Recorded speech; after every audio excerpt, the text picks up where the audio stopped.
자, 오늘은 경상남도 통영시 도남동에 자리하고 있는 다가구 원룸 경매 물건을 소개해 드리도록 하겠습니다. 자, 물건 위치 한번 보도록 하겠습니다. 자, 도남동은 이쪽이고요. 통영중고등학교 인근이 되겠습니다. 자, 충무교와 통영대교를 지나오면 이쪽이 이제 도남동이 되겠고요. 해당 위치는 여기입니다. 여기. 그러니까 미륵도 내에 자리하고 있다고 보시면 되고요. 인근에는 케이블카, 루지 있고요. 통영중고등학교 있고 그렇습니다. 미륵산으로 또 올라갈 수도 있고. 자, 시내까지는 한 10분 정도면 갈 수 있는 거리라고 보시면 되고요. 여기는 이제 좀 외곽, 도심의 외곽, 변두리이기는 하나 주변에 이제 주거 밀집 지역으로 다 형성이 되어 있는 곳입니다. 자, 물건 위치 여기고요. 바로 인근에 이제 통영중학교, 그 아래는 통영고등학교가 있습니다. 자, 이 학교를 기준으로 이쪽이 이제 도남동이라고 보시면 되고요. 이쪽이 학교하고 이쪽이 이제 다 봉평동이라고 보시면 됩니다. 그 경계쯤에 자리하고 있고요. 자, 오늘 물건은 여기가 이제 메인 도로거든요. 메인 도로. 자, 루지 케이블카 가는 길인데, 자, 거기서 아래쪽 길로 이렇게 좀 내려가다 보면 통중 뒤편으로, 통영중학교 뒤편으로 내려가다 보면 또 이면길이 나 있어요. 그 이면길에 안쪽에 자리하고 있는 오늘 물건이 되겠습니다. 자, 조금 더 확대를 해보시게 되면요. 자, 여기 다가구 원룸이 있고요. 앞쪽에 주차 공간이 있습니다. 땅은 자, 도로하고 이렇게 내필지가 있는데 이렇게 생겼다고 보시면 돼요. 세모나게 생겼고요. 자, 주차 공간 여기 1층을 활용하고 있고요. 이 앞쪽까지 쓸 수 있다 그렇게 보시면 되고요. 자, 토지 면적이 90평 정도 되고요. 건물이 144평입니다. 준공은 2016년이라 건물 상태는 상당히 좋은 편입니다. 외벽이라든지 내부 타일이라든지 상태 상당히 괜찮고요. 자, 로드뷰를 보시게 되면 자, 이 다가구 원룸입니다. 자, 경계 보시면 여기까지가 해당 매각 물건의 토지 경계라고 보시면 돼요. 자, 여기 뾰족 튀어나온 여기까지입니다. 자, 보시면은 여기 주차 공간 있고요. 1층에 여기 사무실 창고 같은 게 여기 하나 있고요. 이쪽에도 또 사무실 같은 게 하나 있긴 하더라고요.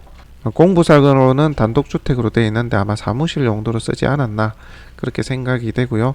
2층, 3층은 각각 3개 호실이 있습니다. 4층은 또 2개 호실로 되어 있고 그렇게 해서 2, 3, 4층이 총 8개 되겠고요. 아래쪽 1층에 이제 사무실 용도, 공부상으로는 다가구입니다. 요거하고 뒤쪽에 창고 같은 거 그렇게 한 개 더 있다라고 보시면 되고요. 보시는 것처럼 상태 상당히 양호하고요. 태양광 설비도 되어 있습니다. 아마 전기 절감이 좀 될 것으로 보여지고요. 에어컨이 객실마다 다 설비가 되어 있는 모습을 볼 수가 있습니다. 내부도 상태가 좀 상당히 양호해 보이고요. 각 층별로 43평 정도 되는데 호실이 3개 호실이거든요. 그 말인즉슨 12~13평 정도 그렇게 되는 겁니다. 지금 미투나 투룸 정도 될 것 같거든요. 보시기에도 좀 널찍하죠, 그죠? 예, 그렇게 지금 방 하나 거실 있는 원룸형 혹은 방 하나만 있는 원룸형보다는 좀 크다. 전용 면적으로 10~서너 평 정도 된다. 그러면 미투 내지 투룸 정도 된다. 보시면 됩니다. 자, 여기 주변에는 보시면은 다 이렇게 단독주택이나 아파트 이런 것들이 밀집해 있는 곳이라고 보시면 됩니다. 예전에 조선업이 괜찮을 때는 이게 참 좋은 위치였는데 지금은 SLS 조선이 더 이상 안 하죠. 그래서 이제 수요가 예전보다는 줄긴 했는데 그래도 꾸준히 수요가 있는 곳이기는 해요. 일반 직장인이라든지 일반 수요증이 좀 있는 곳이긴 합니다. 상태도 괜찮으니까 저렴하게 매입한다면 어느 정도 답은 나오겠다는 생각이 들어요. 자, 바로 경매 정보지를 보도록 하겠습니다. 2020 타경 9130번 물건번호 1번이고요. 창원지방법원 통영지원 3월 4일 날 10시에 길 잡혀 있습니다. 통영시 도남동 514-14 외의 세 필지 앞쪽에 뾰족 튀어나온 아까 그 공간 있죠. 주차장 공간 거기 나머지 도로하고 일부 대지 필지가 나와 있습니다. 자, 물건 종별은 다가구 원룸이고요. 토지 면적이 90평 정도 되고 건물이 144평입니다. 감정이 7억 1,500이고요. 현재 절반까지 떨어져 있죠. 3억 5천까지 저감이 되어 있습니다. 자, 옥상에 태양광 설비되어 있고요. 엘리베이터는 없습니다. 하지만 내외관 상태 상당히 좋은 16년 준공된 그런 다가구 원룸이라고 보시면 되고요. 자, 토지와 건물의 현황입니다. 토지의 가액이 1억 4,300. 자, 건물이 5억 6,800입니다. 토지의 가액이 전체 이제 감정 대비 적게 이제 잡아먹고 있기 때문에 실제 감정은 시세를 크게 어긋나지 않는다 판단되고요. 실제 여기 도남동 주변에 땅값이 150 정도 하거든요. 그렇게 보면 시세보다 크게 어긋남이 없죠, 그죠? 조금 안쪽은 100만원 하고 이렇게 도로에 접해 있는 그런 대지들이 140~50 정도 한다 보시면 돼요.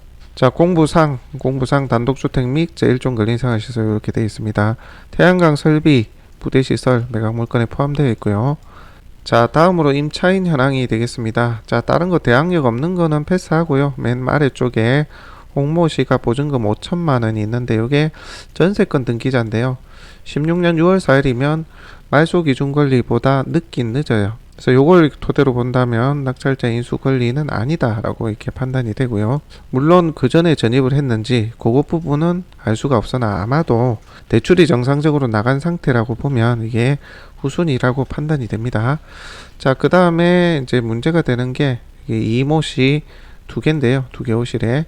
자, 전입 둘 다 빨라요. 자, 근데 확정이 말소 기준 권리보다 늦습니다.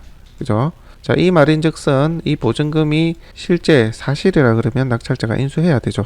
배당 순위가 늦어지기 때문에 현재의 상태로라면 이 두 사람한테는 배당이 될 수 없는 상황입니다. 후순위로 순차가 늦어서. 자, 그렇게 되면 낙찰자가 인수해야 된다.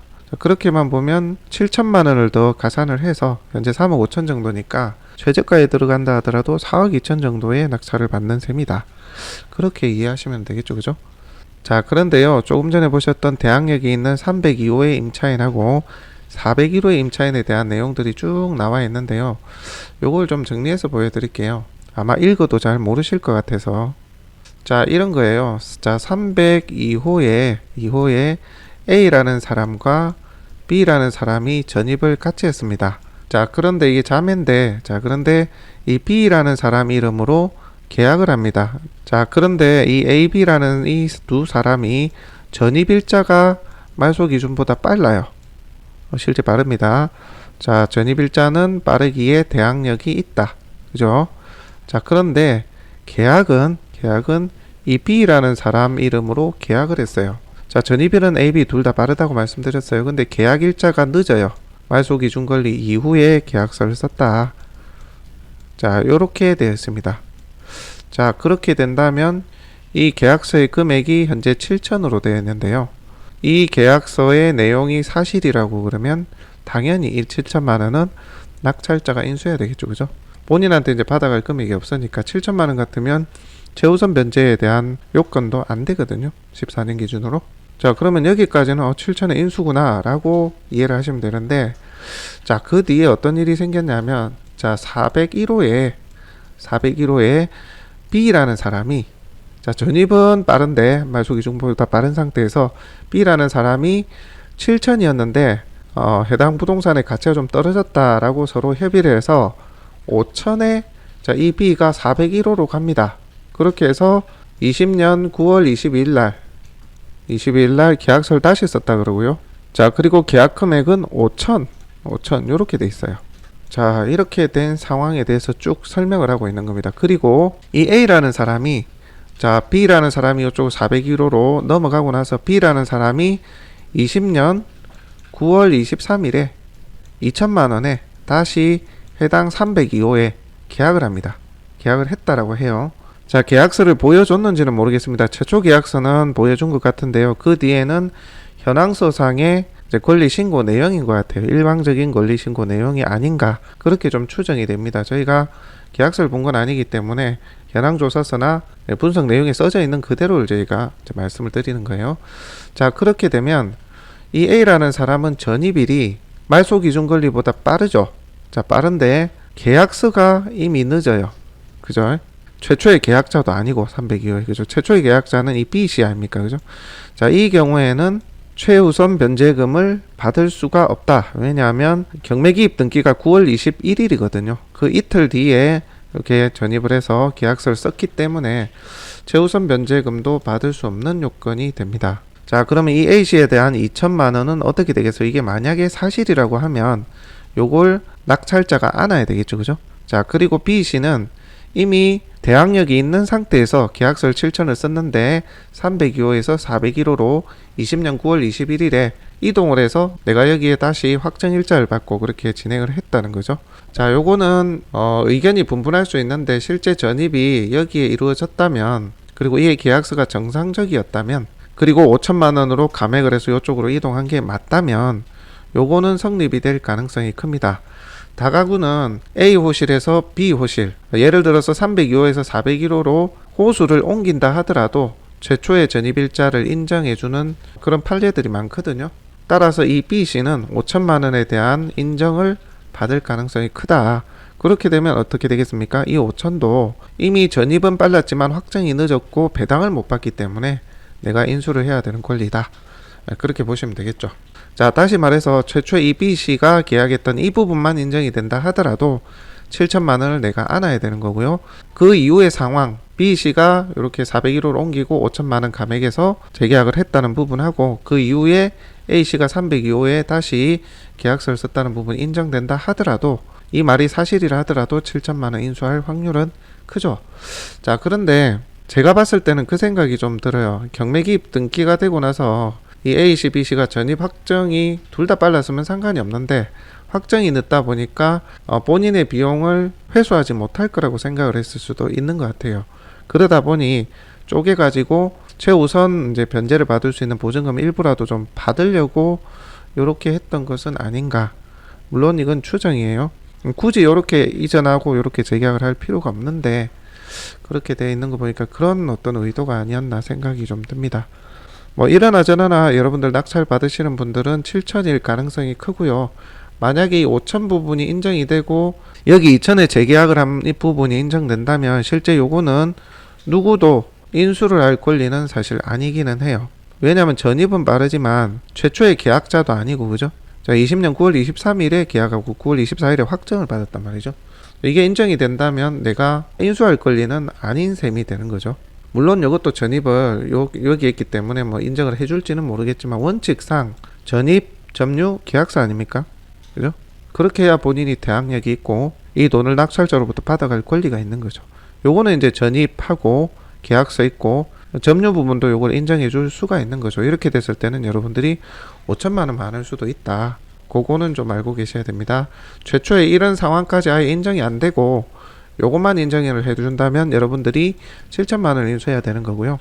뒤에 이전을 하고 옮긴 사례까지 다 인정이 된다면 여러분들은 인수 권리가 5천만 원이다. 그렇게 이해하시면 됩니다. 자, 그 외 건물 등기부, 토지 등기부 상의 낙찰자의 인수 권리는 없는 것으로 나옵니다.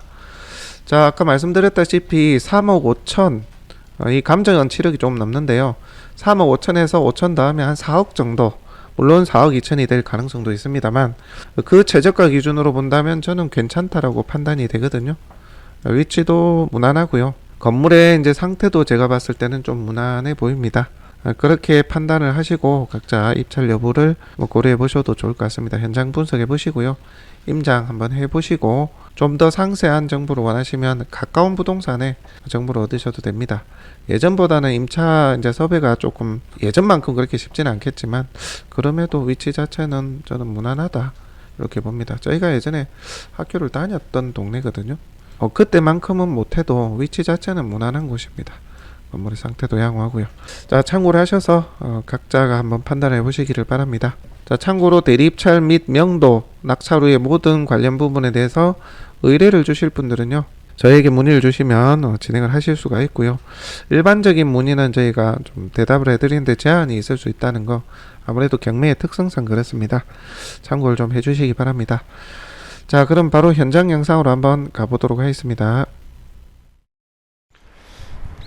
자, 오늘은 경상남도 통영시 도남동에 자리하고 있는 다가구 주택 물건을 소개해 드리도록 하겠습니다.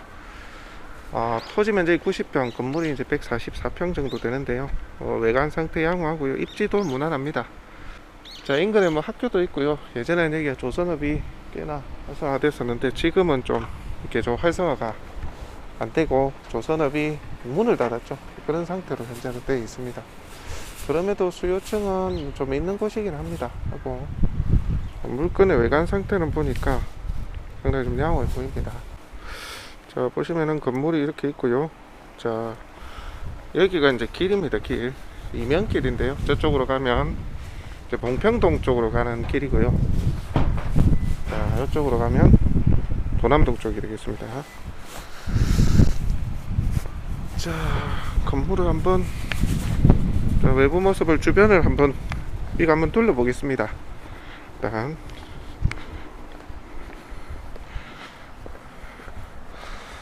자, 이쪽 편에서 한번 볼까요?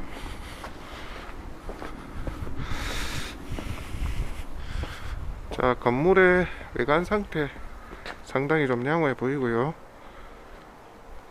자,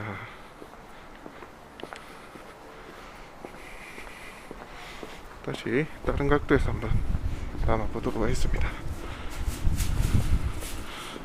자, 여기 주차장 공간 있고요.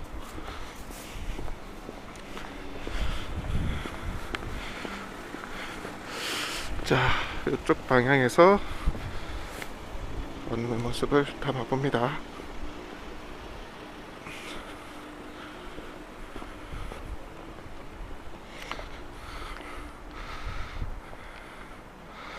자, 이렇게 되어 있고 1층에 사무실 공간이 있는 것처럼 이렇게 되어 있네요. 자, 이렇게 있습니다.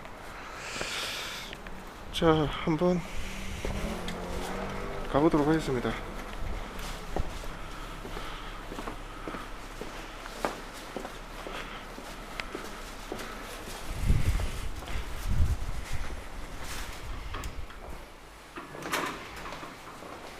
여기 여기로 여기 또 공간이 하나가 있네요. 자, 1층. 여기는 아까 외부에서 봤던 거기 사무실 같습니다. 자, 올라가 보도록 할게요.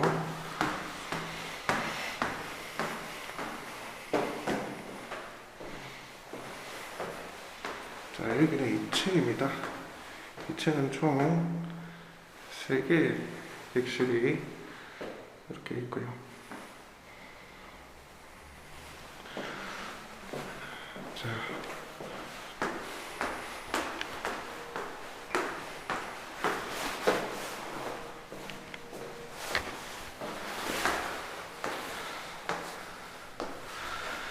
자, 여기는 3층입니다. 3층도 총 3개 객실로 되어 있고요.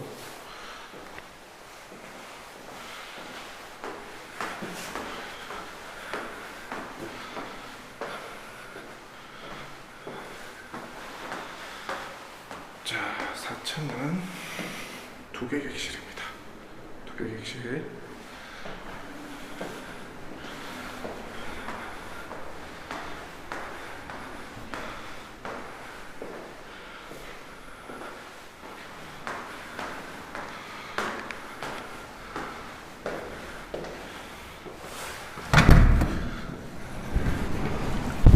오늘 바람이 정말 많이 부네요.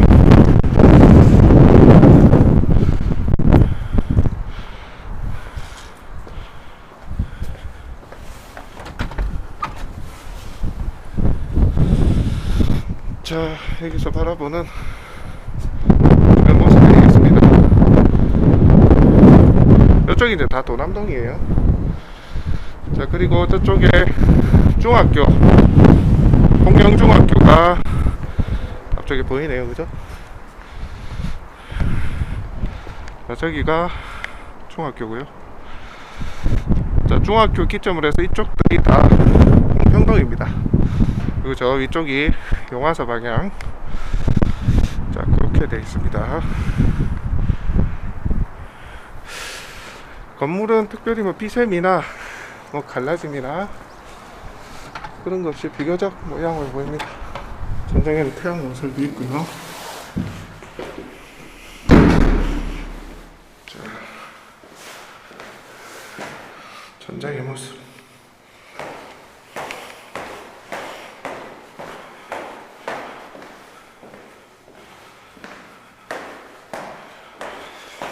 (4층)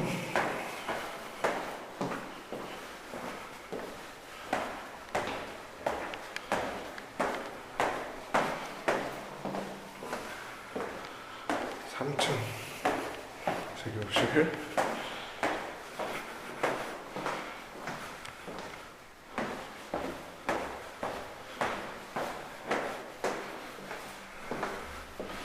자, 여기가 2층 되겠습니다.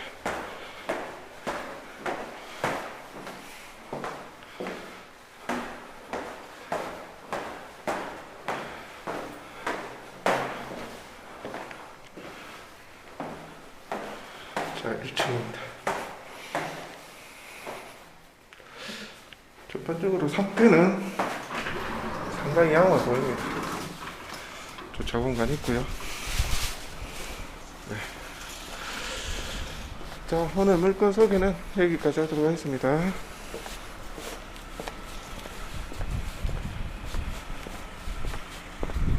한 번만 더 보여드릴게요. 자, 여기 다가구원룸 되겠습니다.